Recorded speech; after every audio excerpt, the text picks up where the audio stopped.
طبي تابع لكلية الطب في جامعة الكوفة على براءة اختراع عالمية في مجال أمراض القلب من خلال ابتكار طريقة جديدة لتشخيص أمراض القلب التاجية والسمنة والضغط وغيرها من الأمراض الأخرى.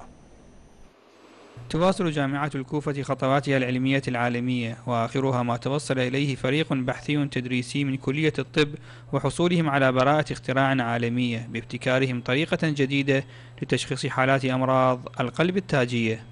عملنا على تطوير وسيلة كشف مبكرة عن أمراض القلب التاجية باستخدام تكلسات جذر الشريان الأبهر اللي هو المنبع مالت الشرايين التاجية، واللي مثل ما قلنا يخضع نفس العوامل الفسلجية والمرضية والوظيفية اللي تخضع لها الشرايين التاجية. الموضوع فكرته رائدة، حصلنا على براءة اختراع من مقاييس والسيطرة النوعية الأمريكية بعد قبول البحث في واحدة من المجلات الطبية الأمريكية الرائدة. ولا يقتصر الموضوع هذا أو يتوقف عند حد تشخيص أمراض القلب التاجية، بل يتعداه إلى أمراض أخرى يعاني منها الكثير من الناس.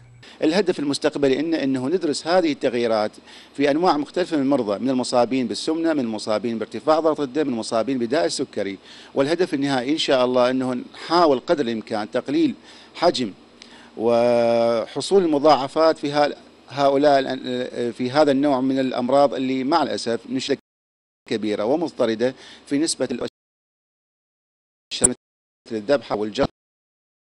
يذكر من جزء مشترك ما بين كلية الطب ومركز أمراض القلب في مدينة الصدر الطبية، وتم قبوله ونشره في مجلة أكاديميك راديولوجي كبراءة اختراع موثقة في الولايات المتحدة الأمريكية. وعلى هذا فالإنجاز الذي حققه تدريسيو كلية الطب جامعة الكوفة يمثل إنجازا للعراق ونقلة نوعية للواقع الصحي. من أمام مدينة الصدر الطبية في محافظة النجف الأشرف، عبد المنعم الأسدي، العراقية نيوز.